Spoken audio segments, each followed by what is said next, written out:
പ്രിയമുള്ളവരെ,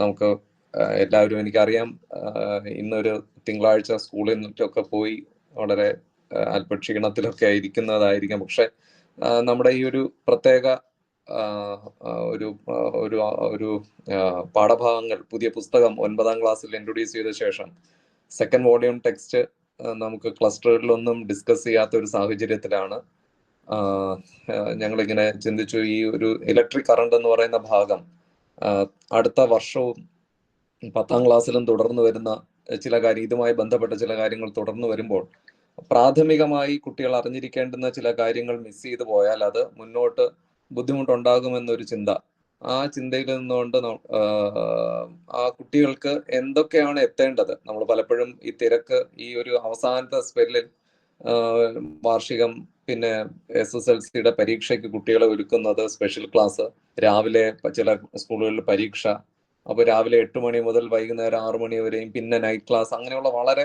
ഇതായിട്ട് പോകുന്നത് കൊണ്ട് 9ാം ക്ലാസ്സുകാർ ചിലപ്പോ ഒന്ന് തമസ്കരിക്കപ്പെടാൻ സാധ്യതയുണ്ടോ എന്നൊരു ചിന്തയിൽ നിന്നുകൊണ്ടാണ്. അപ്പൊ അധ്യാപകർക്ക് ചിലപ്പോൾ മുന്നൊരുക്കത്തിനുള്ള സമയം ഉണ്ടായില്ലെങ്കിലോ എന്നൊക്കെ ഉള്ള ആ ഒരു തോട്ടിൽ നിന്നാണ് ഇങ്ങനെ ഒരു പ്രത്യേക ക്ലാസ് അറേഞ്ച് ചെയ്യുന്നതിനെ കുറിച്ച് ചിന്തിച്ചത്. അപ്പൊ നമുക്ക് ഫിസിക്കലായിട്ട് കൂടുന്നതിനുള്ള പരിമിതി ഉള്ളത് കൊണ്ടാണ് ഇങ്ങനെ നമ്മൾ ഓൺലൈനിലായിട്ട് കൂടുന്നത്. നമുക്കറിയാം, കഴിഞ്ഞ 2 വർഷമായിട്ട് നെയ്യാറ്റിൻകരയിലുള്ള ഫിസിക്സ് കൂട്ടായ്മ വളരെ നന്നായി ചില കാര്യങ്ങളൊക്കെ ചെയ്തു വരുന്നു. അതിനൊക്കെ ഉള്ള അപ്രീസിയേഷനൊക്കെ പല ഭാഗത്തുനിന്നുണ്ടെങ്കിലും ഏതാണ്ട് 160ഓളം അംഗങ്ങൾ നമ്മുടെ ഈ ഒരു കൂട്ടായ്മയിലുണ്ട്. പക്ഷെ കേരളത്തിന്റെ വിവിധ ഭാഗങ്ങളിലുള്ള അധ്യാപക സമൂഹത്തിന്റെ വളരെയധികം സഹകരണവും സ്നേഹവുമാണ് ഇത് വളരുന്നതിന് ഏറ്റവും അധികം സഹായകരമായത്. അപ്പൊ ഇന്നത്തെ ഈ ഒരു മീറ്റിംഗിന്റെ പ്രാധാന്യം എന്ന് പറയുന്നത് 9ാം ക്ലാസ്സിലെ 7ാമത്തെ യൂണിറ്റ് ആയ ഇലക്ട്രിക് കറണ്ട് എന്ന് പറയുന്ന ആ ഒരു ടോപ്പിക്കിനെ വിശദമായി 3 അധ്യാപകർ, ഈ 3 അധ്യാപകർ എന്ന് പറയുന്നത് നമ്മുടെ പാഠപുസ്തക രചനയിൽ സജീവമായി ഇപ്പോഴും പങ്കെടുക്കുകയും പരിചിതരുമാണ്. ഇവർ നമ്മുടെ അടുത്ത സുഹൃത്തുക്കളുമാണ്. അപ്പൊ അവരുടെ ഒരു ക്ലാസ് ആണ്, അരമണിക്കൂർ വീതമുള്ള 3 ക്ലാസ് ആണ്. ആ ചാപ്റ്ററിനെ എങ്ങനെ നമുക്ക് അതിനകത്ത് കുറെ കാര്യങ്ങൾ പുതുതായിട്ട് വന്നിട്ടുണ്ട്. പഴയ ടെക്സ്റ്റിൽ ഉണ്ടായിരുന്ന ചില കാര്യങ്ങൾ വീണ്ടും വന്നിട്ടുണ്ട്. എന്നാൽ ഇപ്പോൾ 10ാം ക്ലാസ്സിൽ പഠിക്കുന്ന ചില കാര്യങ്ങൾ 9ലേക്ക് കൊണ്ടുപോയിട്ടുണ്ട്. അപ്പൊ അതെല്ലാം നമ്മളൊന്ന് റിഫ്രഷ് ചെയ്ത് ഓർമ്മപ്പെടുത്തി, ഒന്ന് അടുക്കോടും ചിട്ടയോടും കൂടെ എന്തൊക്കെയാണ് നമ്മൾ ഈ ഒരു പാഠഭാഗവുമായി കുട്ടികളുടെ മുമ്പിലേക്ക് എത്തുമ്പോൾ നമ്മൾ മുന്നൊരുക്കങ്ങൾ നടത്തേണ്ടതെന്ന് കൃത്യമായി പറഞ്ഞു തരിക എന്നുള്ളതാണ് അവര് ചെയ്യാൻ ഉദ്ദേശിക്കുന്നത്. 1.5 മണിക്കൂർ കൊണ്ട് 3 സെഷനായിട്ട് ഇത് നമുക്ക് അവർ വിശദീകരിച്ചു തരും. ഇപ്പൊ ഈ ഒരു പ്രത്യേക മീറ്റിംഗ് ഉദ്ഘാടനം ചെയ്യാൻ എത്തിയിരിക്കുന്നത് നമ്മുടെ ആദരണീയനായ DO ആണ്. ഒപ്പം മറ്റ് അധ്യാപകരുണ്ട്, സുനിൽ സാറ്, മറ്റെല്ലാവരും ഉണ്ട്. അപ്പോൾ ഈ ഒരു ഉദ്ഘാടന സെഷനിൽ സ്വാഗതം ആശംസിക്കുന്നതിന് വേണ്ടി നമ്മുടെ ബഹുമാനപ്പെട്ട Neyyattinkara head master forum secretary ആയിരിക്കുന്ന സുനിൽ സാറിനെ വളരെ സ്നേഹത്തോടെ ക്ഷണിച്ചുകൊള്ളുന്നു.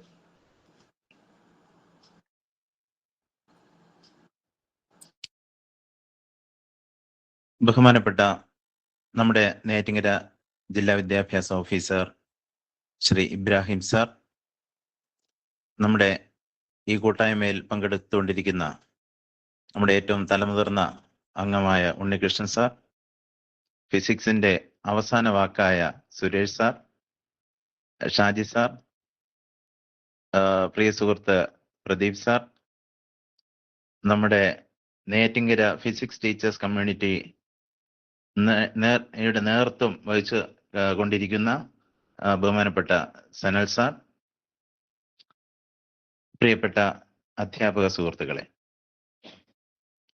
നിങ്ങൾക്കറിയാം, നമ്മുടെ ഈ ഒരു കൂട്ടായ്മ നെയ്യാറ്റിൻകര ഫിസിക്സ് ടീച്ചേഴ്സ് കമ്മ്യൂണിറ്റി അത് ഒരുപാട് പ്രവർത്തനങ്ങൾ ഏറ്റെടുത്ത് നടത്തിക്കൊണ്ടിരിക്കുകയാണ്. നെയ്യാറ്റിൻകര വിദ്യാഭ്യാസ ജില്ലയിൽ മാത്രമല്ല, നമ്മുടെ കേരളത്തിലെ ഉടനീളം ഉള്ള പല അധ്യാപകർക്കും അതുപോലെ തന്നെ വിദ്യാർത്ഥികൾക്കും പ്രയോജനകരമായിട്ടുള്ള ക്ലാസ്സുകൾ അറേഞ്ച് ചെയ്യുന്നതിൽ നമ്മുടെ ഈ NPTC Neyyattinkara physics teachers community വളരെയധികം ശ്രദ്ധ പതിപ്പിക്കുന്നുണ്ട്. കഴിഞ്ഞ വർഷങ്ങളിൽ ക്വസ്റ്റ്യൻ പേപ്പർ ഡിസ്കഷൻസ്, അതിൻ്റെ വാല്യൂ പോയിന്റ്സ് തയ്യാറാക്കൽ, SSLC പരീക്ഷ എഴുതുന്ന കുട്ടികൾക്ക് വേണ്ടിയിട്ടുള്ള മോട്ടിവേഷൻ ക്ലാസ്, അവർക്ക് വേണ്ടിയിട്ടുള്ള റിവിഷൻ ക്ലാസ്, ഇങ്ങനെ തുടങ്ങിയിട്ടുള്ള നിരവധിയായ പ്രവർത്തനങ്ങൾ ഏറ്റെടുത്ത് നടത്താനായിട്ട് ഈ ഫിസിക്സ് കൂട്ടായ്മയ്ക്ക് സാധിച്ചിട്ടുണ്ട്. അതില് നമ്മുടെ കേരളത്തിന്റെ അങ്ങോളം ഇങ്ങോളമുള്ള ഫിസിക്സ് അധ്യാപകര്, പ്രഗത്ഭരായ ഫിസിക്സ് അധ്യാപകരുടെ സേവനവും നമുക്ക് ലഭ്യമാക്കാനായിട്ട് കഴിഞ്ഞിട്ടുണ്ട്. അപ്പൊ ഈ അവസരത്തില് ഇവിടെ നമുക്ക് 9ാം ക്ലാസ്സിന്റെ പുതിയ പുസ്തകവുമായിട്ട് ബന്ധപ്പെട്ട് അതില് 7ാമത്തെ ചാപ്റ്റർ ഇലക്ട്രിസിറ്റി എന്നുള്ള ചാപ്റ്ററില് കുറച്ച് അഡീഷൻസ് വന്നിട്ടുണ്ട്. അപ്പൊ അതുമായിട്ട് ബന്ധപ്പെട്ട് അധ്യാപകർക്ക് ഉള്ള ചില സംശയങ്ങൾ ദൂരീകരിക്കുന്നതിനും അതുവഴി ആ ഒരു പോയിന്റ്സ് അല്ലെങ്കിൽ ഓബ്ജക്റ്റീവ്സ് കുട്ടികളിലേക്ക് നല്ല രീതിയിൽ ട്രാൻസാക്ട് ചെയ്യുന്നതിലേക്ക് വേണ്ടിയിട്ടുള്ള ഒരു നല്ലൊരു ഡിസ്കഷൻ ക്ലാസ് ഇന്നിവിടെ നടക്കാൻ പോവുകയാണ്. അതിന് പ്രധാനമായിട്ട് നേതൃത്വം നൽകുന്നത് ഉണ്ണികൃഷ്ണൻ സാറും അതുപോലെ തന്നെ ഈ ടെക്സ്റ്റ് ബുക്കിന്റെ രചനയിൽ പങ്കാളികളായിരുന്ന Suresh sir, Shaji sir, Pradeep sir എന്നിവരാണ്. അപ്പോൾ അവരിൽ നിന്ന് കൃത്യമായിട്ടുള്ള വിശകലനങ്ങൾ നമുക്ക് ലഭിക്കും എന്ന് ഞാൻ ഉറച്ചു തന്നെ വിശ്വസിക്കുന്നുണ്ട്. അപ്പോൾ ഞാൻ അധികം ദീർഘിപ്പിക്കുന്നില്ല.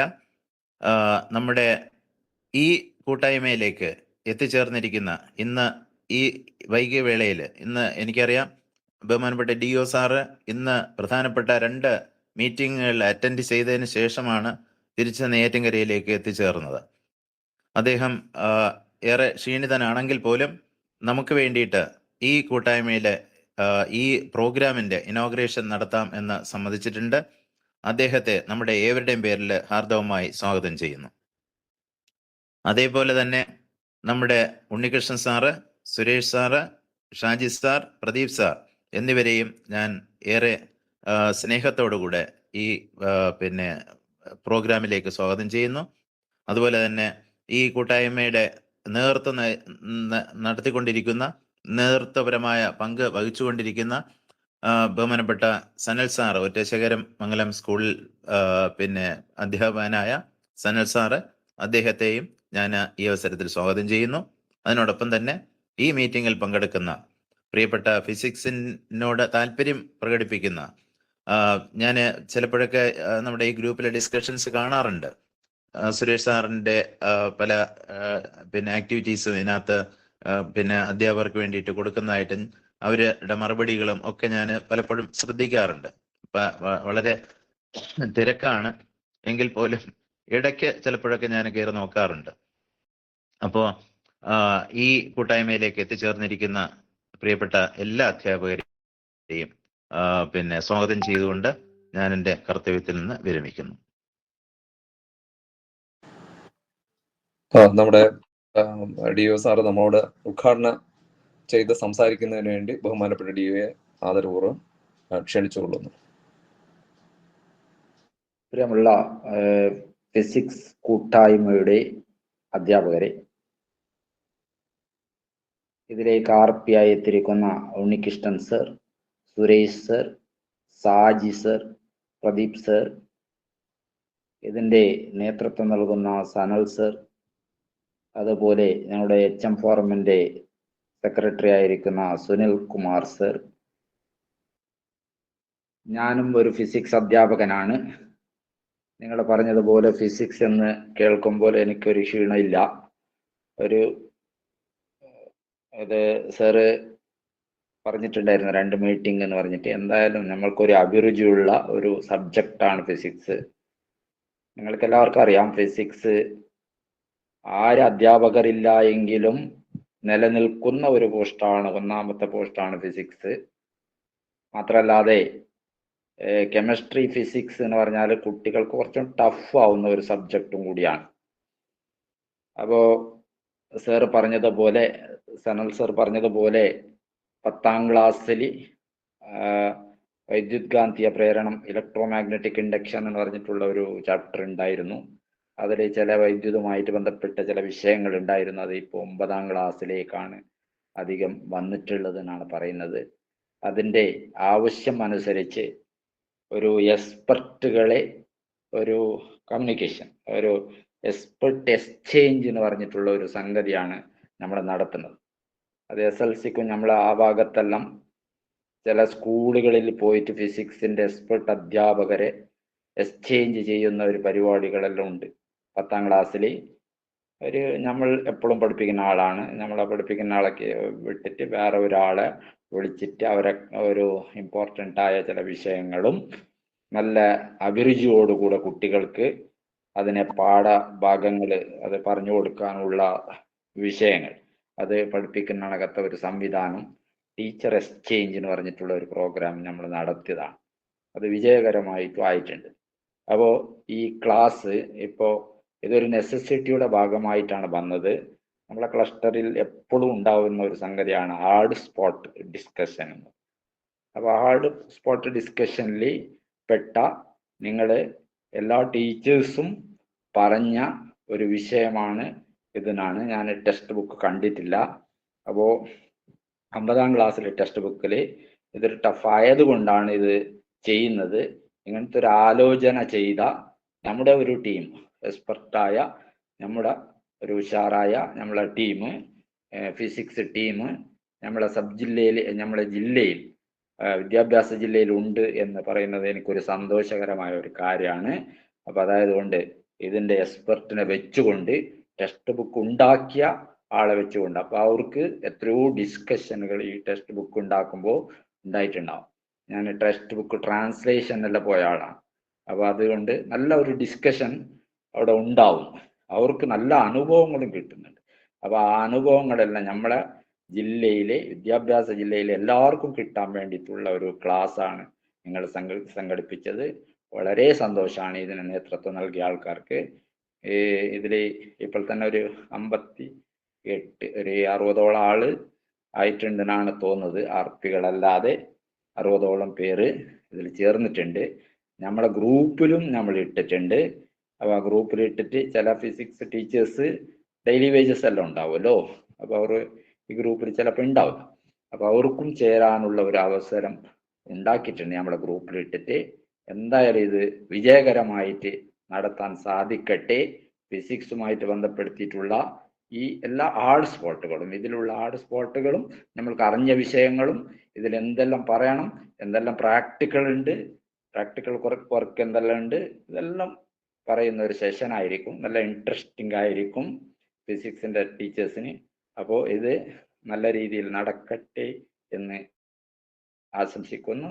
പിന്നെ ഒരു ഫിസിക്സ് അധ്യാപകൻ എന്ന നിലയിലും ഒരു DO എന്ന നിലയിലും വളരെ സന്തോഷത്തോടുകൂടെ ഈ പ്രോഗ്രാം, ഫിസിക്സ് ഓറിയന്റേഷൻ പ്രോഗ്രാം, ഇതിനെ ഔപചാരികമായി ഉദ്ഘാടനം ചെയ്തതായി പ്രഖ്യാപിച്ചുകൊണ്ട് ഞാൻ നിർത്തുന്നു. ജയ് ഹിന്ദ്, ജയ് ഭാരത്. Thank you. നമുക്ക് നേരെ നമ്മുടെ സെഷനിലേക്ക് പോവാണ്. ആദ്യം ഷാജി സാറാണ്, അങ്ങനെയാണല്ലോ അല്ലേ സാർ കൈകാര്യം ചെയ്യുന്നത്? ആദ്യം ഷാജി സാറാണല്ലോ നമ്മുടെ പ്ലാനിങ്. ഷാജി സാറാണല്ലോ? ഓക്കെ.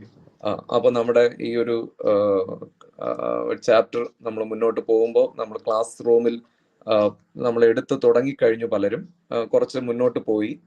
ചില കാര്യങ്ങളിലെങ്കിലും നമുക്ക് അവ്യക്തതയോ അല്ലെങ്കിൽ നമുക്ക് കുറച്ചും കൂടെ ഇതിനകത്ത് റിസോഴ്സസ് നമുക്ക് ലഭ്യമാവുന്ന രീതിയിൽ ഏതൊക്കെ പ്രാക്ടിക്കലിലൂടെ മുന്നോട്ട് പോയാൽ നമ്മുടെ ഒരു അധ്യാപകർക്ക് ക്ലാസ് റൂമിൽ കോൺഫിഡന്റ് ആയിട്ട് നിൽക്കാൻ ആവശ്യമായ ചില ഇൻപുട്സ് ലഭിക്കുക എന്നുള്ളതാണ്. അല്ലാതെ മുഴുവൻ കാര്യങ്ങളും ഒക്കെ പറഞ്ഞ് പ്രാക്ടിക്കൽ കാണിച്ച് ചെയ്യുക എന്നുള്ളതല്ല.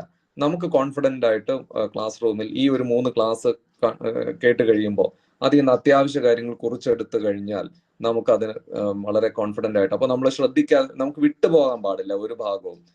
കൃത്യമായ ആ ആശയങ്ങളിലൂടെ എന്തുകൊണ്ട് ആ ടെക്സ്റ്റിൽ അത് എഴുതി വെച്ചിരിക്കുന്നു, ആ ആശയം എങ്ങനെ നമുക്ക് പറയണം, അതിന്റെ ആവശ്യകത എന്ത്, അങ്ങനെയുള്ള ഒരു കാര്യങ്ങൾ ആമുഖമായും ആദ്യത്തെ ഒരു ഭാഗവും ഷാജി സാർ അവതരിപ്പിക്കും. അതിനുവേണ്ടി വളരെ സ്നേഹത്തോടെ നമ്മുടെ പ്രിയ സുഹൃത്ത് ഷാജി സാറിനെ ക്ഷണിച്ചുകൊള്ളുന്നു.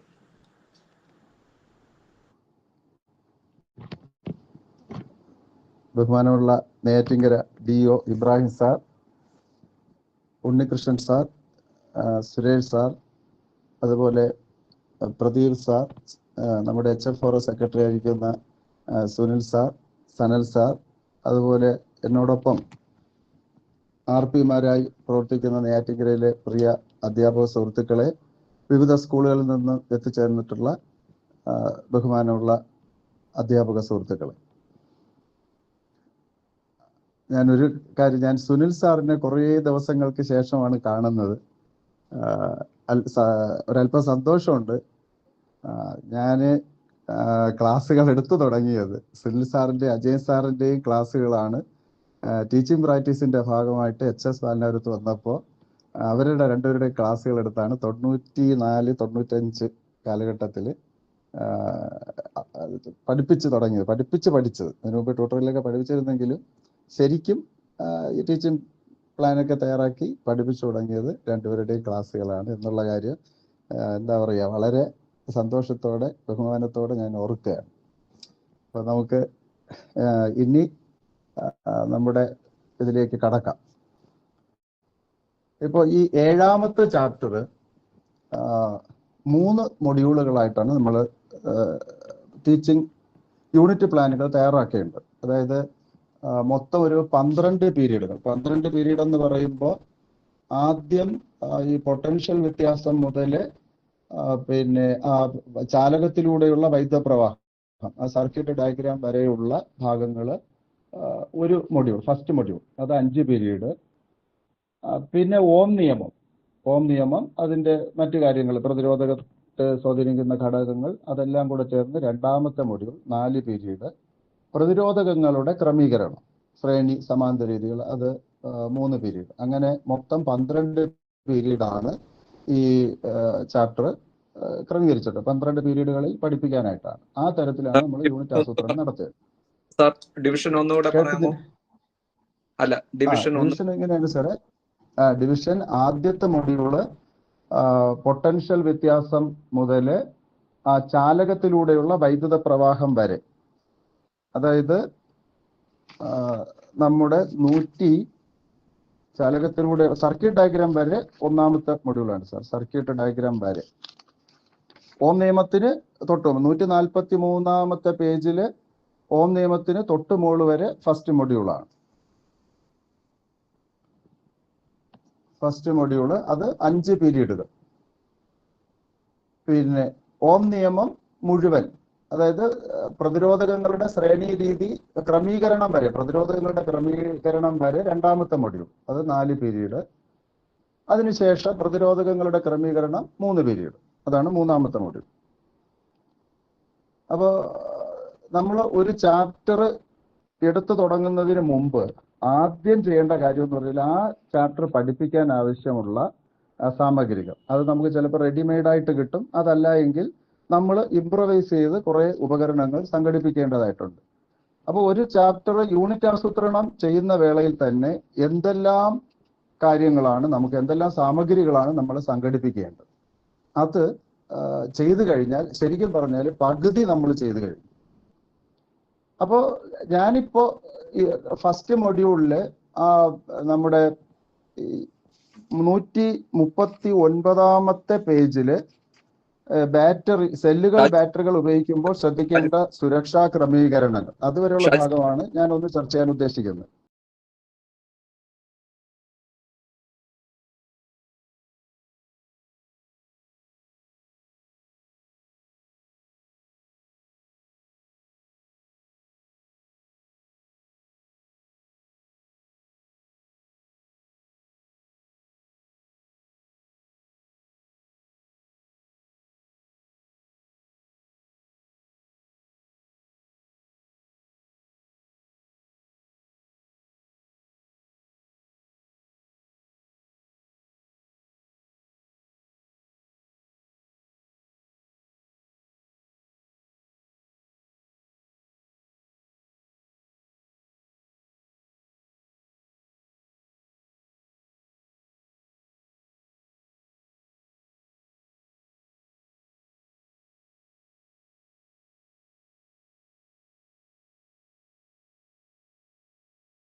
അപ്പോൾ നമ്മൾ ഞാൻ ഈ പറഞ്ഞ പോലെ ആദ്യം ഈ മെറ്റീരിയൽസ് ഒന്ന് കളക്ട് ചെയ്യും. ഇപ്പൊ ആദ്യ ഭാഗത്ത് നമുക്ക് ആവശ്യമുള്ളതെന്ന് പറഞ്ഞാൽ ഒരു 9 വോൾട്ട് ബാറ്ററി, ഒരു സ്വിച്ച്, LED, 9 വോൾട്ട് ബൾബ്, പ്രതിരോധകങ്ങൾ, പിന്നെ അതുപോലെ കപ്പാസിറ്റർ, പിന്നെ 2 ബീക്കറുകൾ, ഈ മേസൻസ് പൈപ്പ് എന്ന് പറഞ്ഞിട്ട് നമ്മൾ ലെവൽ നോക്കാൻ ഉപയോഗിക്കുന്ന പൈപ്പ് ഉണ്ട്, ട്രാൻസ്പാരന്റ് ട്യൂബ്, അത് 2-3 കഷണങ്ങൾ, കുറെ പലതരത്തിലുള്ള സെൽസ്, ബട്ടൺ സെല്ല്, പിന്നെ അതുപോലെ തന്നെ കുട്ടികളെ കാണിക്കാൻ വേണ്ടിയിട്ട് നമുക്ക് ലാപ്ടോപ്പ് ബാറ്ററിയും പിന്നെ ഏത് തരത്തിലുള്ള ബാറ്ററി, ഡ്രൈ സെല്ലുകൾ, ഇതെല്ലാം, പിന്നെ വോൾട്ടാസ് സെല്ല്, ഒരു കഷണം, ഒരു സിലിണ്ടർ ആകൃതിയിലുള്ള ഒരു ഇരുമ്പ് കഷണം, ചിത്രം 7.5 കാണുന്നു, മെഴുകുതിരി, തീപ്പെട്ടി, അതുപോലെ തന്നെ ഒരു സ്കൂട്ടർ ട്യൂബ്, സ്കൂട്ടർ ബൈക്കിന്റെ ഒരു ട്യൂബ്, പിന്നെ ഒരു ചെറിയൊരു മോട്ടോർ, അതായത് DC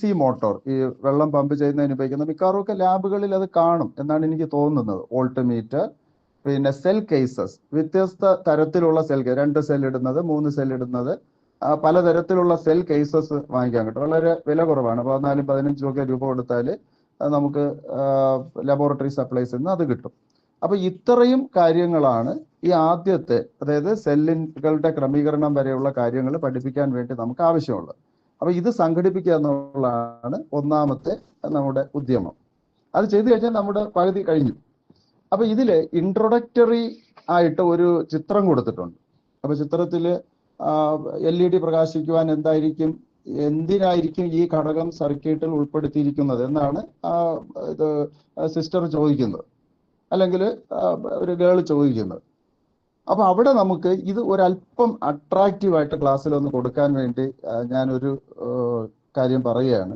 ആദ്യം നമ്മൾ 9 വോൾട്ട് സെല്ല് ഉപയോഗിച്ച് ഒരു 9 വോൾട്ട് ബൾബ് കത്തിക്കുക, ഒന്ന് പ്രകാശിപ്പിച്ച് കാണിച്ചു കൊടുക്കുക. ഒരു സ്വിച്ചും ഒരു പിന്നെ 2 കഷ്ണം ചെമ്പ് കമ്പിയും എല്ലാം ഉപയോഗിച്ചിട്ട്, കണക്റ്റിംഗ് വയറൊക്കെ ഉപയോഗിച്ച് 9 വോൾട്ട് സെല്ല് ഉപയോഗിച്ച് 9 വോൾട്ട് ബൾബ് ഒന്ന് പ്രകാശിപ്പിക്കുക.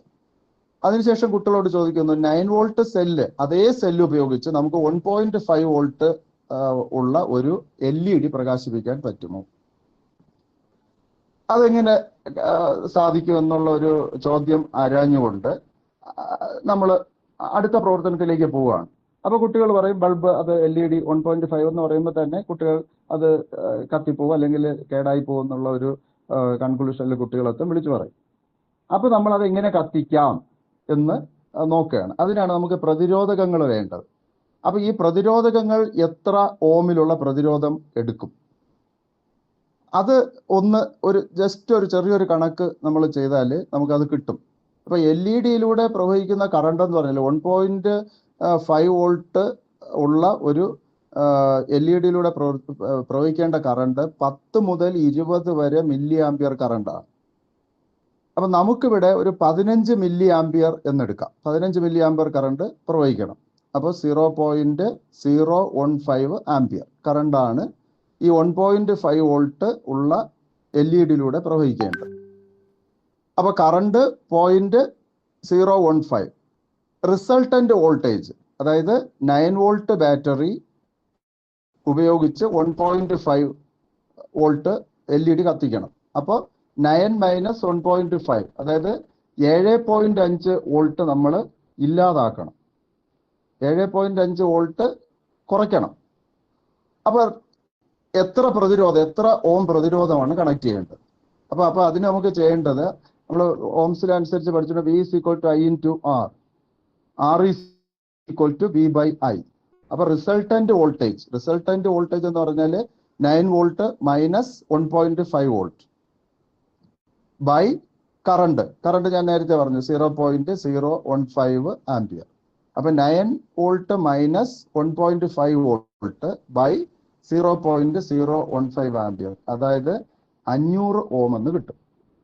അപ്പൊ 500 ഓമിന്റെ ഒരു റെസിസ്റ്റർ ഈ സർക്യൂട്ടിൽ സീരീസ് ആയിട്ട് കണക്ട് ചെയ്താൽ നമുക്ക് ഈ 9 വോൾട്ട് സെല്ല് ഉപയോഗിച്ച് ബൾബ് കത്തിക്കാൻ പറ്റും, 1.5 LED കത്തിക്കാൻ പറ്റും. പക്ഷെ ഇവിടെ ചിത്രത്തില് 2 റെസിസ്റ്റേഴ്സ് പാരലായിട്ട് കണക്ട് ചെയ്തിരിക്കുകയാണ്. അപ്പൊ ആ കോമ്പിനേഷൻ കുട്ടിയെ പരിചയപ്പെടുത്തണം. അപ്പൊ നമ്മൾ ചെയ്യേണ്ടത് 1000 ഓം, അതായത് 1 കിലോ ഓം പ്രതിരോധമുള്ള 2 റെസിസ്റ്റേഴ്സ് എടുത്ത് അതിനെ ഇതുപോലെ പാരലായിട്ട് കണക്ട് ചെയ്ത് ഒന്ന് കത്തിച്ചു കൊടുക്കും. അപ്പൊ കുട്ടിയിൽ നല്ലൊരു ക്യൂരിയോസിറ്റി ഉണ്ടാവും ഇതെങ്ങനെ എന്നുള്ളത്. അതിനുശേഷം നമ്മൾ അവിടെ ഈ കാര്യങ്ങളൊന്നും ഇതിങ്ങനെ സീരീസ് ആണ് പാരലാണ് എന്നൊന്നും പറയേണ്ടതില്ല. ഈ ആക്ടിവിറ്റി ഒന്ന് ചെയ്തതിന് ശേഷം നമ്മൾ പാഠഭാഗത്തിലേക്ക് കടക്കും. അപ്പൊ അത് ഈ ചാപ്റ്ററിന്റെ അവസാനം റെസിസ്റ്റേഴ്സിന്റെ സീരീസും പാരലും കണക്ഷനിലും നമ്മൾ വിശദമായിട്ട് പഠിക്കുന്നുണ്ട്. അപ്പൊ അവിടെ നമ്മളിത് കൺസോൾഡേറ്റ് ചെയ്താൽ മതിയാവും. അപ്പൊ ആക്ടിവിറ്റി കഴിയുമ്പോൾ തന്നെ കുട്ടിക്ക് വളരെയധികം ഒരു ആകാംക്ഷ ഉണ്ടാവും. എനിക്ക് മറ്റു കാര്യങ്ങളൊക്കെ ആവും. ഇനി ഈ പരീക്ഷണം ഒന്ന് ഇതുപോലെ ചെയ്തു കൊടുക്കും.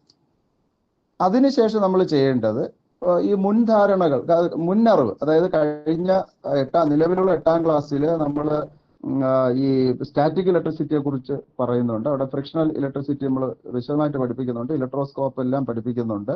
അതിന്റെ ഒരു കാര്യങ്ങളൊന്ന് ചോദിക്കുക, പറയുക എന്നുള്ളതാണ്. അപ്പൊ 131 പേജ് നമ്പർ 131 കുറെ ചോദ്യങ്ങളുണ്ട്. അതിന്റെ ഉത്തരങ്ങൾ അവരൊന്ന് എലിസേറ്റ് ചെയ്യുക. അതിനുശേഷം നമുക്ക് അവിടെ ഒരു ചിത്രം 7.1 ഉണ്ട്. അതില് ഒരു കപ്പാസിറ്ററും ഒരു LED ഉപയോഗിച്ചിട്ട് കത്തിക്കണം. അവിടെ ഒരു ചെറിയൊരു വിഷയമുണ്ട്. ഇത് ചിലപ്പോൾ അധ്യാപകരും കുട്ടികൾക്കും തെറ്റായ ഒരു ഇതിലേക്ക് ധാരണയിലേക്ക് പോകാനുള്ള ഒരു ചാൻസ് ഉണ്ട്. കാരണം അവിടെ ഈ കപ്പാസിറ്റർ ഉപയോഗിച്ച് LED കത്തിക്കുമ്പോൾ LED ഇങ്ങനെ പ്രകാശിച്ച് നിൽക്കുന്നതായിട്ടാണ് കാണിക്കുന്നത്. ചിത്രത്തിൽ അങ്ങനെ നമുക്ക് ചിത്രം എടുക്കാൻ പറ്റുള്ളൂ. കത്തും, അതിനൊരു സംശയമില്ല. പക്ഷെ ആ നിമിഷം തന്നെ അത് ഓഫാവും, അടഞ്ഞു പോകും. കാരണം കപ്പാസിറ്ററിൽ സ്റ്റോർ ചെയ്ത് വെച്ചിരിക്കുന്ന ചാർജ് LED ഒഴുകുമ്പോൾ അത് ഡിസ്ചാർജ് ആവും. ഡിസ്ചാർജ് ആയി കഴിഞ്ഞാൽ പിന്നെ വീണ്ടും ഇത് ചാർജ് ചെയ്താൽ മാത്രമേ നമുക്കിത് ഉപയോഗിച്ച് കത്തിക്കാൻ പറ്റുള്ളൂ. അപ്പൊ ആ കാര്യം ഒന്ന് വ്യക്തമായിട്ട് തന്നെ കുട്ടികളോടൊന്ന് പറയണം. അത് ചെയ്ത് കാണിച്ചു കൊടുക്കാൻ വേണം. ഇത് നമുക്ക് താരപ്പറമ്പിലൊക്കെ പോയി കഴിഞ്ഞാൽ ഏത് ഫാരഡിലുള്ള നമുക്ക് കപ്പാസിറ്ററുകളും കിട്ടും. അപ്പൊ ഇതുപോലെ 2-3 വാങ്ങിച്ചു വെച്ചിരുന്നാൽ നമുക്ക് ഇതെല്ലാം വളരെ വില കുറവാണ്. 3 രൂപ 4 രൂപ 5 രൂപയൊക്കെ ഉള്ളൂ. അപ്പോൾ ഈ പരീക്ഷണം വളരെ കൃത്യമായിട്ട് ചെയ്യാൻ പറ്റും. അപ്പൊ എന്തുകൊണ്ട് അണഞ്ഞു പോകുന്നു? അപ്പൊ കുട്ടികൾ കൃത്യമായിട്ട് നമുക്ക് അവിടേക്ക് പോകാം. അതേസമയം ഒരു ബട്ടൺ സെൽ ഉപയോഗിച്ച് കത്തിച്ച് കാണിക്കുക. ബട്ടൺ സെൽ ഉപയോഗിച്ച് കത്തിക്കുമ്പോൾ എന്താ സംഭവിക്കുക? അത് തുടർച്ചയായി കത്തുന്നു. അപ്പൊ ഇതാണ് സോഴ്സ് ഓഫ് EMF, അതായത് ചാർജ് ഇതിൽ സ്റ്റോർ ചെയ്ത് വയ്ക്കാൻ നമുക്ക് സാധിക്കുന്നു എന്നുള്ള ഒരു ഇതിലേക്ക് പോകാം. പക്ഷെ കപ്പാസിറ്ററിൽ അങ്ങനെയല്ല എന്നുള്ള ഒരു ഇതിലേക്കും പോവാം. ഇനി നമുക്ക് ഈ പൊട്ടൻഷ്യൽ ഡിഫറൻസിൽ എന്നുള്ള കാര്യത്തിലേക്കാണ് പോകേണ്ടത്. അപ്പൊ പൊട്ടൻഷ്യൽ ഡിഫറൻസിലേക്ക് പോകണമെങ്കിൽ നമ്മൾ പേജ് നമ്പർ 132 2-3 ചിത്രങ്ങളുണ്ട്. 2 ചിത്രങ്ങൾ, ചിത്രം 7.3, 7.4, അതുമായി ബന്ധപ്പെട്ട പരീക്ഷണങ്ങൾ. അത് ചെയ്യുന്നതിനാണ് ഞാൻ നേരത്തെ മേസൻസ് ട്യൂബ് 2-3 കഷ്ണങ്ങൾ വാങ്ങി വെക്കണമെന്ന് പറഞ്ഞത്. സംഘടിപ്പിച്ച് വെക്കണം. അത് വളരെ കുറവാണ്. 1 മീറ്ററിന് 5 രൂപ അങ്ങനെയൊക്കെ ഉള്ളൂ. ഒരു കഷ്ണം ഉണ്ടെങ്കിൽ നമുക്ക് ആജീവനാന്തം ഫിസിക്സ് പഠിപ്പിക്കാം. അപ്പോൾ അവിടെ ആ പരീക്ഷണങ്ങൾ 2 ബീക്കറിൽ ഒരേ ലെവലിൽ വെച്ച് നമ്മൾ സൈഫൺ പോലെ ഇത് ട്യൂബ് ക്രമീകരിച്ചാൽ ഇപ്പുറത്തേക്ക് ഇത് വരുന്നില്ല. എന്തുകൊണ്ടായിരിക്കും? അടുത്ത് ഒരെണ്ണം ഉയർത്തുന്നു, അല്ലെങ്കിൽ ഒരെണ്ണം താഴ്ത്തുക. 2 രീതിയിലും ചെയ്യാം. അപ്പോൾ ഇവിടെ ഇപ്പോൾ ഒന്നാമത്തെ ബീക്കർ ഉയർത്തി വെച്ചിരിക്കുന്നു. അപ്പൊ രണ്ടാമത്തേലേക്ക് വാട്ടർ ഒഴുകുന്നു. അപ്പൊ അവിടെ ഒരു കാര്യം ശ്രദ്ധിക്കേണ്ടത്, കുട്ടികൾക്ക് പെട്ടെന്ന് വിസിബിൾ ആവാൻ വേണ്ടിയിട്ട് 2 ബീക്കറിലും ഏതെങ്കിലും ഒരു ബീക്കറിൽ അല്പം ഉജാലയോ അല്ലെങ്കിൽ എന്തെങ്കിലും ഒരു മഷിയോ ചേർത്ത് ഒരു കളർ ചേഞ്ച് വരുത്തുന്നത് നല്ലതായിരിക്കും. അപ്പോൾ തീർച്ചയായിട്ടും പെട്ടെന്ന് കുട്ടികൾക്ക് വിസിബിൾ ആവും. ഇതിങ്ങനെ ഇപ്പുറത്തേക്ക് വെള്ളം ഒഴുകുന്നുണ്ട്, ഉയർന്ന നിരപ്പിലിരിക്കുന്ന ആ ബീക്കറിൽ നിന്ന് രണ്ടാമത്തേലേക്ക് ജലം ഒഴുകുന്നുണ്ട് എന്ന് കുട്ടിക്ക് വിശദമായിട്ട് പെട്ടെന്ന് തന്നെ മനസ്സിലാക്കാൻ പറ്റും. അത് 2 കളർലെസ് ആണെങ്കിൽ വാട്ടർ കളർലെസ് ആണല്ലോ, അപ്പൊ പെട്ടെന്ന് അവർക്ക് ഐഡന്റിഫൈ ചെയ്യാനുള്ള ഒരു ബുദ്ധിമുട്ട് ഉണ്ടാവും. അപ്പൊ അത് ഒഴിവാക്കാൻ വേണ്ടി ഈ കളർ ചേർക്കാൻ പറ്റും.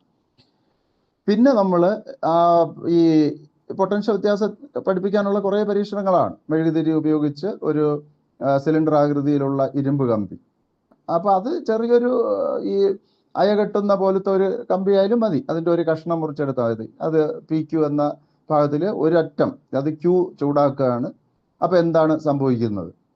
അപ്പൊ എവിടെ നിന്ന് എങ്ങോട്ടാണ് അത് കുറച്ചുകൂടി രസകരമായി കൊച്ചു ക്ലാസ്സിൽ കുട്ടികൾ ചാലനം എന്നുള്ള കണ്ടക്ഷൻ പഠിപ്പിക്കുമ്പോൾ നമ്മൾ ചെയ്തിട്ടുണ്ട് പരീക്ഷണം. ഈ മെഴുക് ഉപയോഗിച്ച് മുട്ടസൂചികൾ ഇങ്ങനെ ഉറപ്പിച്ചിട്ട് ഏത് മുട്ടസൂചി ആദ്യം വീഴുന്നു, അപ്പൊ എവിടെ നിന്ന് എങ്ങോട്ടാണ് ഹീറ്റ് ഒഴുകുന്നത് എന്നുള്ളത് കൃത്യമായിട്ട് മനസ്സിലാക്കാൻ പറ്റും. ഹോട്ട് എൻഡിൽ നിന്ന് കോൾഡ് എൻഡിലേക്ക്. അതുപോലെ തന്നെ ഈ സ്കൂട്ടർ ട്യൂബ് അത് നല്ലവണ്ണം ഫില്ല് ചെയ്തതിന് ശേഷം വാൽ ട്യൂബ് തുറന്നാൽ എവിടേക്കാണ് ഇത് വായു പ്രവഹിക്കുന്നത്, മർദ്ദം കൂടിയ ഭാഗത്ത് നിന്ന് കുറഞ്ഞ ഭാഗത്തേക്ക്. ഇതൊക്കെ വളരെ എളുപ്പം. നമ്മൾ ഈ വായിച്ച് എക്സ്പ്ലെയിൻ ചെയ്ത് ഇങ്ങനെ പോകുന്നതിനേക്കാൾ വളരെ എളുപ്പത്തിൽ കുട്ടികൾക്ക് ഈ ആശയം ഒരു 5-10 മിനിറ്റ് കൊണ്ട് തന്നെ ഇത് മുഴുവൻ പൊട്ടൻഷ്യൽ ഡിഫറൻസ് എന്നുള്ള ആ സംഭവം എത്തിക്കാൻ വളരെയധികം എളുപ്പത്തിൽ നമുക്ക് സാധിക്കും. ഇനി വേറൊരു കാര്യം എന്ന് പറഞ്ഞാൽ, ഈ ചിത്രം 7.4 2 ദ്രാവകങ്ങളിലെയും ജലനിരപ്പ് ഒരുപോലെ ആയിക്കഴിഞ്ഞാൽ ഒന്നിൽ നിന്ന് മറ്റേതിലേക്ക് ജലം ഒഴുകുന്നില്ല. അപ്പോൾ തുടർച്ചയായി ഒഴുകണമെങ്കിൽ നമ്മൾ എന്ത് ചെയ്യണം? തുടർച്ചയായി ഒരു ബീക്കറിനെ എന്ത് ചെയ്യണം? ഉയർത്തിക്കൊണ്ടിരിക്കണം അല്ലെങ്കിൽ താഴ്ത്തിക്കൊണ്ടിരിക്കണം. പക്ഷെ അത് പോസിബിൾ അല്ല. അത് ജലനിരപ്പുകൾ തമ്മിൽ വ്യത്യാസം ഉണ്ടാക്കിയാൽ ജലം ഒഴുകും. അപ്പൊ അതിന് നമുക്ക് എന്ത് ചെയ്യാൻ പറ്റും? അപ്പൊ അവിടെയാണ് നമ്മൾ മിനി വാട്ടർ DC മോട്ടോർ കിട്ടും.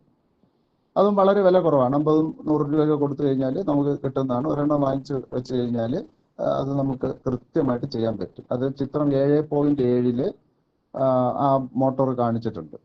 മിക്കവാറും ഒക്കെ ലാബുകളിൽ സോളാർ സെൽ ഉപയോഗിച്ച് പ്രവർത്തിക്കുന്ന മിനി മോട്ടോർ കാണും. ആ മോട്ടോർ നമ്മൾ ഇളക്കിയെടുത്ത് ഇതിൽ ഉപയോഗിച്ചാൽ മതിയാവും. അപ്പോൾ തുടർച്ചയായി വാട്ടർ ലെവൽ ഡിഫറൻസ് ഉണ്ടെങ്കിൽ ഉയർന്ന ലെവലിൽ നിന്ന് താഴ്ന്ന ലെവലിലേക്ക് ജലം പ്രവഹിക്കും എന്നുള്ള ഒരു കൺസെപ്റ്റിലേക്ക് നമുക്ക്, ആ പൊട്ടൻഷ്യൽ വ്യത്യാസത്തിന്റെ ആ കൺസെപ്റ്റിലേക്ക് നമുക്ക് കൊണ്ടെത്തിക്കാൻ പറ്റും. അത് കഴിഞ്ഞിട്ട് ഒരു 2 കഷ്ണം വയറും ഒരു സ്വിച്ചും ഒരു ബൾബും ഉപയോഗിച്ച് കുട്ടികളോട് ഇത് സർക്യൂട്ട് നിർമ്മിച്ച് ബൾബ് പ്രകാശിപ്പിക്കാൻ പറയുക. അപ്പൊ അത് കൊടുക്കുമ്പോൾ തന്നെ കുട്ടി പറയും, സാറേ ബാറ്ററി എവിടെ, സെൽ എവിടെ എന്ന് ചോദിക്കും. അപ്പൊ സെല്ല് എന്താണ് ഒരു സർക്യൂട്ടിൽ ചെയ്യുന്നത്? ഈ സെല്ല് കണക്ട് ചെയ്യാത്തപ്പോ ആ CD, അതായത് ചിത്രം 7.8 പേജ് നമ്പർ 134 ഏതാ CD, ആ സിയും ഡിയും ഒരേ പൊട്ടൻഷ്യലാണ്. ആ സിയിലും ഡിയിലും പൊട്ടൻഷ്യൽ വ്യത്യാസം ഉണ്ടായാൽ മാത്രമേ അവിടെ ഇലക്ട്രോണുകൾ പ്രവഹിക്കുകയുള്ളൂ, കറണ്ട് ഒഴുകുകയുള്ളൂ എന്നുള്ള ഒരു കൺസെപ്റ്റിലേക്ക് കുട്ടിയെ കൊണ്ടെത്തിക്കണം. ഒരു സെല്ല് ബട്ടൺ സെല്ലോ ഡ്രൈ സെല്ല്, നമ്മളെ ക്ലോക്കിലെ സെല്ലോ എന്തെങ്കിലും ഒന്ന് കണക്ട് ചെയ്ത് ആ ബൾബ് ഒന്ന് പ്രകാശിപ്പിച്ച് കാണിക്കുമ്പോൾ കുട്ടിക്ക് കാര്യം പിടികിട്ടും. അത് കഴിഞ്ഞ് പിന്നെ നമ്മൾ ബാക്കി കുറെ തിയറി ഉണ്ട് അവിടെ. പൊട്ടൻഷ്യൽ വ്യത്യാസം കണ്ടുപിടിക്കാനുള്ള ഇക്വേഷൻ, അതിന്റെ യൂണിറ്റ്, ആ കാര്യങ്ങളെല്ലാം നമ്മൾ അതെല്ലാം ഞാൻ പറയുന്നത് തന്നെ എല്ലാവർക്കും അറിയാവുന്ന കാര്യങ്ങളാണ്. അതൊന്ന് ചെയ്യാം. ഞാനിപ്പോ ഈ പരീക്ഷണങ്ങൾ എങ്ങനെ ചെയ്യാം, എളുപ്പത്തിൽ കുട്ടികളിലേക്ക് കാര്യങ്ങൾ എങ്ങനെ എത്തിക്കുക എന്നുള്ള കാര്യത്തിൽ ഊന്നിയാണ് സംസാരിച്ചുകൊണ്ടിരിക്കുന്നത്. പിന്നെ നമുക്ക് വേണ്ടതെന്ന് പറഞ്ഞാൽ, ഞാൻ നേരത്തെ പറഞ്ഞല്ലോ, വിവിധ തരം സെല്ലുകൾ. വോൾട്ടാ സെല്ല് മിക്കവാറും എല്ലാ ലാബിലും കാണും. ഒരു കോപ്പർ റോഡും സിങ്ക് റോഡും ഉപയോഗിച്ച്, വോൾട്ട് മീറ്റർ ഉപയോഗിച്ച് നമുക്ക് വോൾട്ടാ സെൽ, നേർപ്പിച്ച സൾഫ്യൂരിക് ആസിഡ് ഉണ്ടെങ്കിൽ പിന്നെ നമുക്ക് കൃത്യമായിട്ട് ഒരു വോൾട്ടാ സെൽ പ്രവർത്തിപ്പിച്ച് കുട്ടികൾക്ക് അതിന്റെ വോൾട്ടേജ് മെഷർ ചെയ്ത് കാണിച്ചു കൊടുക്കാനുള്ള അറിയാൻ പറ്റും. അത് ചെയ്ത് കാണിച്ചു കൊടുക്കാൻ പറ്റും. അപ്പൊ അവിടെയും ഒരു കാര്യം ശ്രദ്ധിക്കേണ്ടത്, കുറേ സമയം കഴിയുമ്പോൾ പിന്നെ ഇതിന്റെ ഈ നമ്മളെ ബാറ്ററിക്ക് പകരം LED-യോ എന്തെങ്കിലും കണക്ട് ചെയ്ത് കഴിഞ്ഞാൽ, വോൾട്ട് മീറ്ററിന് പകരം ഒരു LED-യോ അല്ലെങ്കിൽ ഒരു ബൾബോ കണക്ട് ചെയ്ത് കഴിഞ്ഞാൽ കുറേ സമയം കഴിയുമ്പോൾ അതിന്റെ പ്രകാശ തീവ്രത കുറയുന്നതായിട്ട് മനസ്സിലാവും. അപ്പൊ അതെന്തുകൊണ്ടാണ് എന്നുള്ള ഒരു ചോദ്യം ഉന്നയിച്ചുകൊണ്ട് അതിന്റെ കാര്യം നമുക്ക് പറയാൻ പറ്റും. പിന്നെ കുട്ടികൾക്ക് തീർച്ചയായും എല്ലാ തരത്തിലുള്ള ബാറ്ററികളും ഡ്രൈ സെല്ലുകളും നമ്മൾ കാണിച്ചു കൊടുത്തിരിക്കണം. കാരണം അവിടെ ഒരു വിഷയം എന്ന് പറഞ്ഞാൽ, ഈ ഊർജമാറ്റം, എനർജി ചേഞ്ച്, വിവിധ സെല്ലുകളിലുള്ള ഊർജമാറ്റം പറയുന്ന സമയത്ത് മിക്കവാറും കുട്ടികൾ തെറ്റിക്കുന്ന ഒരു കാര്യമുണ്ട്. സോളാർ സെല്ലിൽ നടക്കുന്ന ഊർജമാറ്റം ചോദിച്ചാലും കുട്ടി രാസോർജം വൈദ്യുതോർജമായി മാറുന്നു എന്ന് 10ാം ക്ലാസ്സിലെ കുട്ടികൾ പോലും നമ്മൾ പേപ്പർ വാല്യൂഷനൊക്കെ പോകുമ്പോൾ അങ്ങനെ എഴുതുന്നതായിട്ട് കാണും. അപ്പൊ അത് നമ്മൾ വളരെ കാര്യമായിട്ട് തന്നെ അതൊന്ന് പറഞ്ഞു കൊടുക്കണം. പിന്നെ വോൾട്ട് മീറ്റർ ഒരു സെല്ലുമായിട്ട് കണക്ട് ചെയ്യുമ്പോൾ അവിടെ ശ്രദ്ധിക്കേണ്ട ഒരു കാര്യമുണ്ട്. വോൾട്ട് മീറ്റർ സെല്ലുമായിട്ട് കണക്ട് ചെയ്യുമ്പോൾ ശ്രദ്ധിക്കേണ്ട കാര്യം എന്ന് പറഞ്ഞാൽ, എന്താണ് അതിന്റെ ടെർമിനൽസ് മാറാൻ പാടില്ല. അത് എല്ലാ ഇപ്പൊ വോൾട്ട്മീറ്റർ, ഗാൽവനോമീറ്റർ, അമ്മീറ്റർ തുടങ്ങിയവയിലെല്ലാം തന്നെ 2 ടെർമിനലുകൾ ഉണ്ടാവും. അതിൽ ഒന്ന് റെഡും ഒന്ന് ബ്ലാക്കും ആണ്. റെഡ് പോസിറ്റീവ് ആണെന്ന് നമുക്കറിയാം. അതുപോലെ തന്നെ സെല്ലിന്റെ പോസിറ്റീവ് തന്നെ ഈ വോൾട്ട്മീറ്ററിന്റെ റെഡ് ടെർമിനലുമായിട്ടും സെല്ലിന്റെ നെഗറ്റീവ് വോൾട്ട്മീറ്ററിന്റെ ബ്ലാക്ക് ടെർമിനലുമായിട്ടും തന്നെ കണക്ട് ചെയ്യണം. എങ്കിൽ മാത്രമേ അത് പ്രവർത്തിക്കുകയുള്ളൂ എന്നുള്ള കാര്യം അവിടെ ഒന്ന് മനസ്സിലാക്കി കൊടുക്കാം. ഇപ്പൊ ഇവിടെ വേറൊരു കാര്യം കുട്ടികൾക്ക് ബോധ്യപ്പെടുത്തി കൊടുക്കേണ്ടത്, നമുക്ക് 9 വോൾട്ടിന്റെ സെല്ലുണ്ട്. 9 വോൾട്ടിന്റെ സെല്ല് ഒന്ന് പൊളിച്ച് കുട്ടികൾ കാണിച്ചു കൊടുക്കണം. കാരണം അതിനകത്ത് 4 1.5 വോൾട്ടിന്റെ സെല്ലുകളാണ് ഉള്ളത്. അതേസമയം ഈ 9 വോൾട്ടിന്റെ സെല്ലും ഉണ്ട്, പിന്നെ 6 വോൾട്ടിന്റെ ഒരു കാർ ബാറ്ററി. 6 വോൾട്ടിന്റെ കാർ ബാറ്ററി എന്ന് പറഞ്ഞാൽ ഈ 9 വോൾട്ടിന്റെ ഒരു 100 200 സെല്ലുകൾ ഒന്നിച്ച് ചേർത്ത് വെച്ചാലുള്ള അത്രയും വലിപ്പമുള്ളതാണ്. അപ്പോൾ അത്രയും വലിപ്പമുള്ള കാർ ബാറ്ററി 6 വോൾട്ടേ ഉള്ളൂ. എന്നാൽ ഈ ചെറിയ 9 വോൾട്ട് ബാറ്ററി ചെറുതുമാണ്. അപ്പോൾ പൊട്ടൻഷ്യൽ കൂടുതൽ ആർക്കാണ്? 9 വോൾട്ട്. അതേസമയം കാർ ബാറ്ററിക്കാണെങ്കിൽ 6 വോൾട്ടേ ഉള്ളൂ, പക്ഷെ അത് വലിപ്പം കൂടുതലുമാണ്. അപ്പൊ ഇത് തമ്മിലുള്ള ഒരു വ്യത്യാസം നമ്മളൊന്ന് പറഞ്ഞു കൊടുക്കണം. അപ്പൊ അതിന് നമുക്ക് ചെയ്യാൻ പറ്റുന്ന ഒരു കാര്യം എന്ന് പറയുന്നത്, നമ്മളൊരു 1000 കിലോഗ്രാം ജലം തറനിരപ്പിൽ നിന്ന് 1 മീറ്റർ ഉയരത്തിൽ വെച്ചിട്ടുണ്ടെന്ന് വിചാരിക്കുക. 1000 കിലോഗ്രാം ജലം തറനിരപ്പിൽ നിന്ന് 1 മീറ്റർ ഉയരത്തിൽ വെച്ചിട്ടുണ്ട്. അപ്പൊ അങ്ങനെയാണെങ്കിൽ അതിന്റെ പൊട്ടൻഷ്യൽ എത്രയായിരിക്കും? അത് നമുക്ക് അതിന്റെ കിട്ടുന്ന പൊട്ടൻഷ്യൽ എനർജി, ഇപ്പോൾ ജിയുടെ വില 10 എടുത്തു കഴിഞ്ഞാൽ mgh എടുക്കുമ്പോൾ 1000 ഗുണം 10 ഗുണം 1 മീറ്റർ ഉയരത്തിലാണല്ലോ വെച്ചിരിക്കുന്നത്.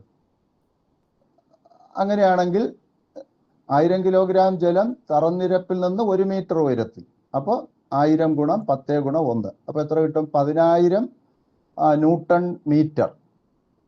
അതാണ് അതിന്റെ പൊട്ടൻഷ്യൽ എനർജി എന്ന് പറയുന്നത്. സ്ഥിതികോർജ്ജം 10000 ന്യൂട്ടൺ മീറ്റർ എന്ന് കിട്ടും. ഇനി 1 കിലോഗ്രാം ജലത്തെ 10 മീറ്റർ ഉയരത്തിലും കയറ്റി വയ്ക്കുകയാണ്. ആദ്യം 1000 കിലോഗ്രാം ജലത്തെ 1 മീറ്റർ ഉയരത്തിൽ വെച്ചു, അടുത്ത 10 മീറ്റർ ഉയരത്തിൽ 1 കിലോഗ്രാം ജലത്തെ വെക്കുകയാണ്.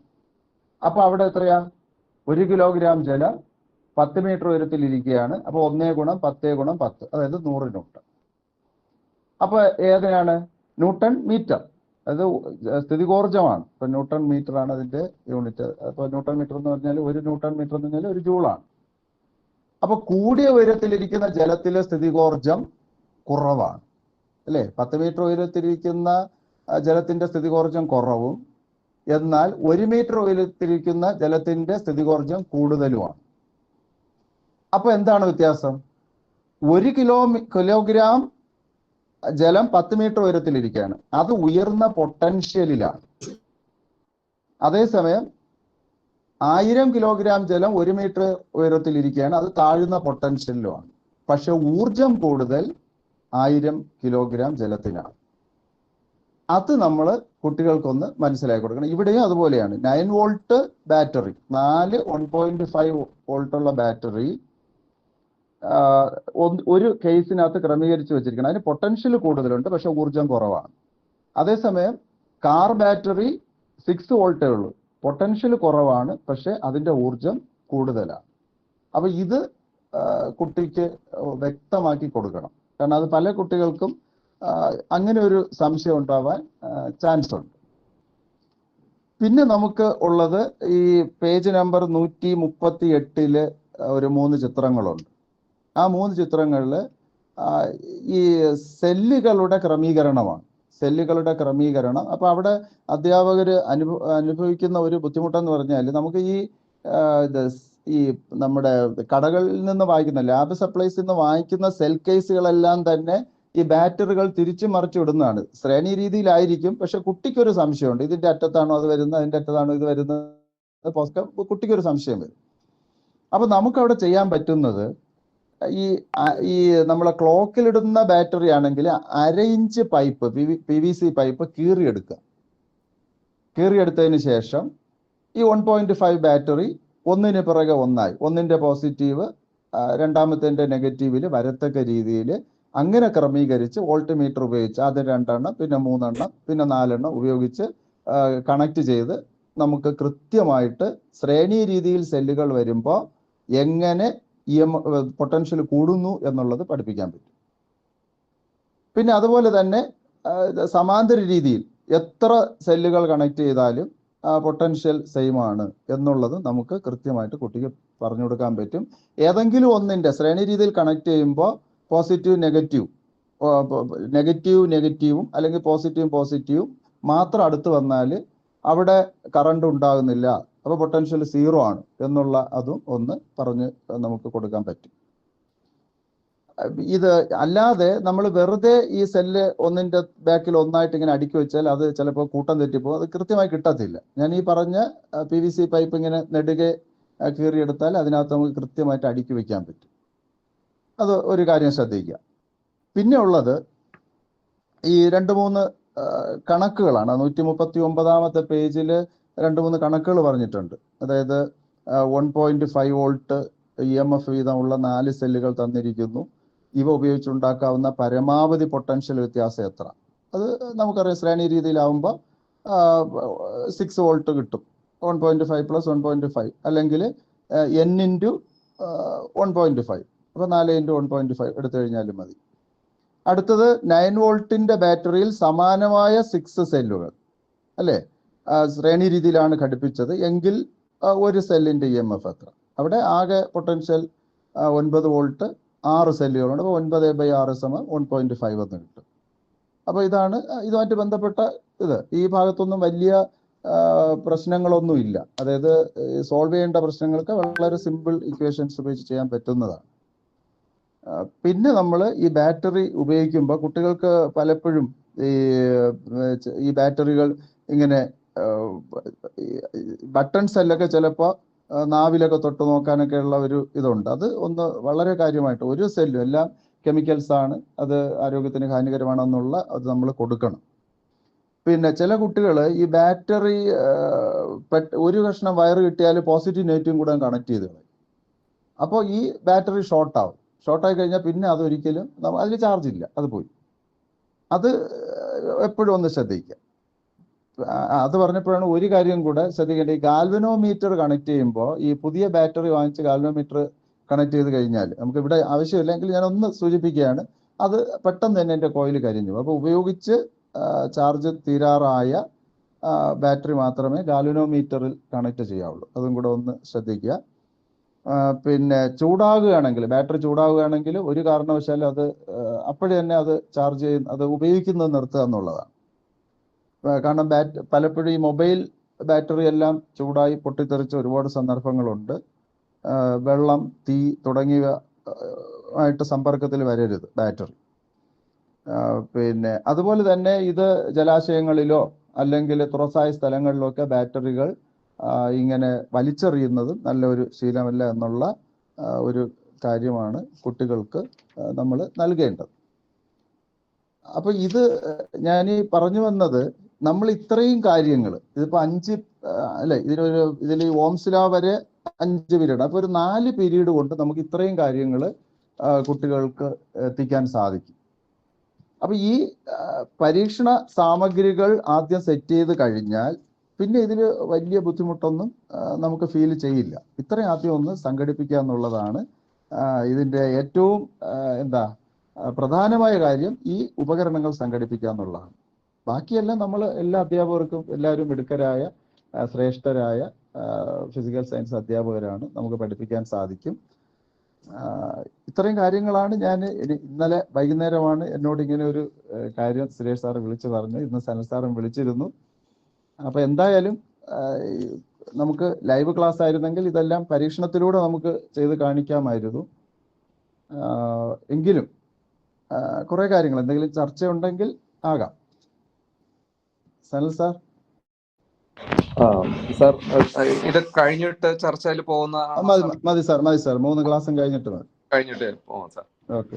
സുരേഷ് സാറാണോ തോന്നുന്നല്ലേ സാർ? ഞാൻ എടുക്കാം.